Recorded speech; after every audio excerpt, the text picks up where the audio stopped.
Imagine a blade so sharp it could slice through steel like butter.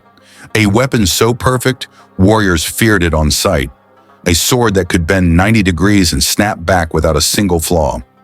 No, this isn't some magical weapon from a fantasy tale. It's Damascus steel, a material that dominated the battlefields for centuries. But here's the real mystery. How did this legendary steel vanish from history, and why has no one been able to recreate it since? Let's find out. Damascus steel wasn't just any weapon. From the 3rd to the 17th century, it was the ultimate symbol of power and craftsmanship. Warriors from India to Spain wielded these legendary blades. European crusaders, facing Islamic warriors in battle, wrote home in awe, describing how these mysterious swords could slice through their own weapons like they were made of clay. Think about it.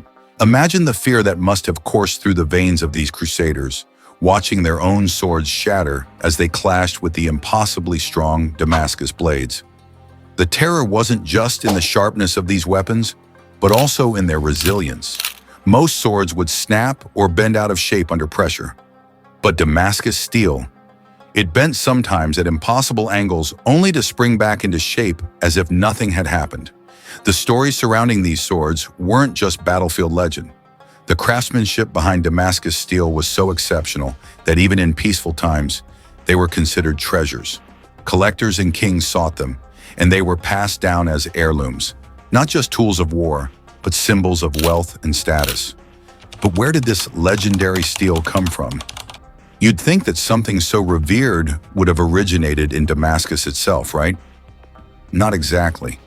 The name may come from Damascus, Syria, where these blades were crafted, but the steel itself had an even more exotic origin in India. This brings us to the origins of the steel. It wasn't just the steel that was special, it was how it was treated. Known as wood steel in India, it was one of the earliest types of steel ever made. Forged in the heat of India's furnaces, wood was renowned for its high carbon content and durability. But to become Damascus steel, it had to travel a long journey along the Silk Road to Damascus, where skilled bladesmiths would transform it into something truly extraordinary. The story of Damascus steel doesn't begin in the bustling markets of Syria, but rather in the sweltering forges of ancient India. The process of making the original material, wood steel, was as much art as science. Indian smiths would melt iron ore with charcoal in a sealed crucible, heating it to extreme temperatures. As the ore absorbed carbon from the charcoal, it became steel hard, durable, and perfect for weapons. But wood's steel alone wasn't what made Damascus blades so legendary. Once the steel reached Damascus, that's where the true magic happened. The process of creating a Damascus sword was intricate, almost ritualistic. It involved heating, folding, hammering, and cooling the steel over and over again. Each fold made the steel stronger, allowing the bladesmith to manipulate the metal into a perfect balance of hardness and flexibility. This wasn't an easy process. It required extreme precision, and one wrong step could ruin the entire batch. But the end result?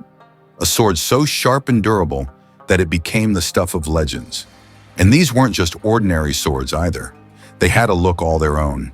Damascus blades were instantly recognizable thanks to their beautiful, swirling patterns. The patterns weren't just decorative. They were a sign that the blades had been folded and hammered so many times that the carbon in the steel had formed microscopic layers. To the naked eye, these layers formed the intricate wave-like designs that gave Damascus steel its trademark look. But there's more to those patterns than just aesthetics. Today, when scientists look at authentic Damascus steel under a microscope, they see something extraordinary: carbon nanotubes and nanowires. These are microscopic structures that modern scientists only discovered in the 20th century, yet they were forming naturally in Damascus steel over 400 years ago.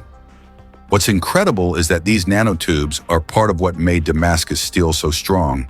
They gave the blades an incredible combination of hardness and flexibility, something that modern metallurgists still struggle to replicate. How could ancient blacksmiths have known how to create something so advanced? It's one of those mysteries that continues to baffle scientists today. We have all this modern technology, and yet we still don't fully understand how the Damascus bladesmiths were able to do what they did. And that brings us to one of the most intriguing parts of the story. At some point, seemingly overnight, the production of true Damascus steel simply stopped. One of history's greatest metallurgical feats vanished, and no one knows exactly why. Think about that for a second. An art form, passed down through generations, disappeared without a trace. How could such a massive part of history just fade away? There are a few theories. Some historians believe that the special ore used to make Wootz steel ran out. You see, the ore used in Damascus steel came from specific mines in India. This wasn't just any iron, it contained trace amounts of certain elements, like vanadium, that gave the steel its unique properties. If those mines were exhausted, the raw material needed to create Damascus steel would have been impossible to find. But there's another theory that's even more tragic. It's possible that the secret of making Damascus steel was passed down orally from master to apprentice.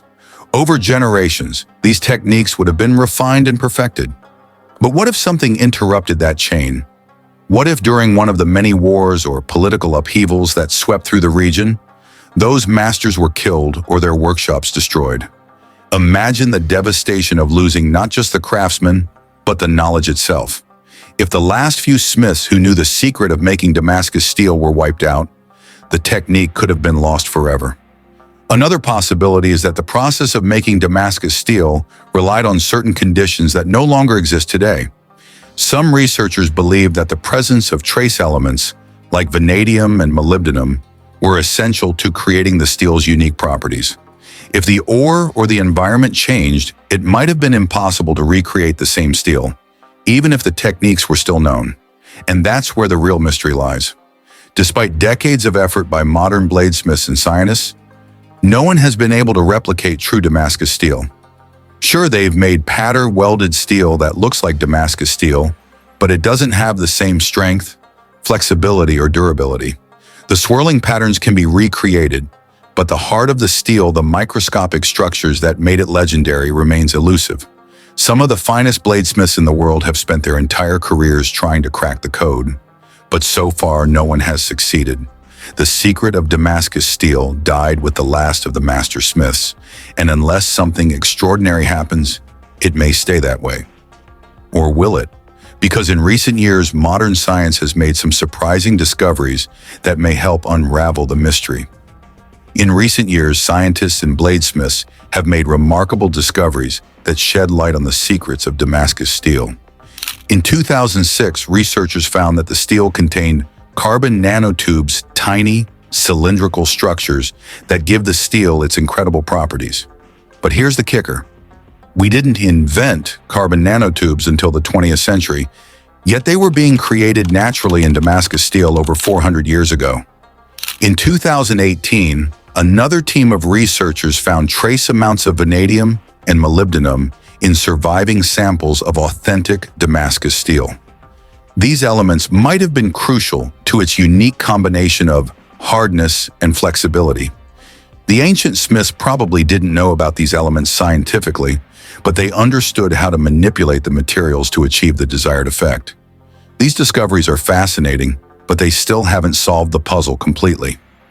We can get close to replicating Damascus steel, but the exact recipe, the precise process that made it so extraordinary, remains just out of reach.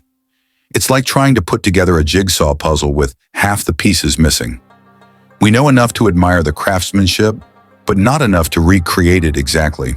And maybe that's part of the magic. Some mysteries aren't meant to be solved entirely. The allure of Damascus steel lies as much in what we don't know as in what we do.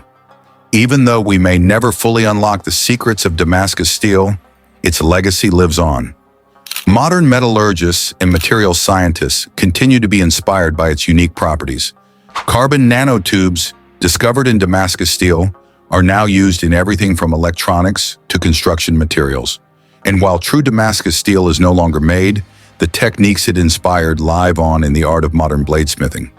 Collectors today will pay hundreds of thousands of dollars for an authentic Damascus steel sword, not just because of its beauty, but because it represents a lost art, a connection to a time when craftsmanship and knowledge passed down through generations created something truly remarkable.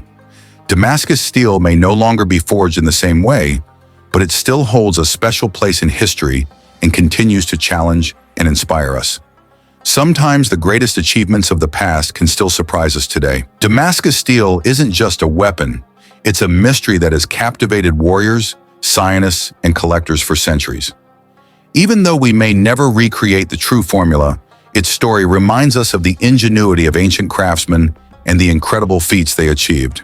If you enjoyed this exploration into one of history's greatest lost technologies, don't forget to comment, share, and subscribe to the channel. Hit the bell icon so you won't miss our next deep dive into another ancient mystery. What should we investigate next? Let us know in the comments below.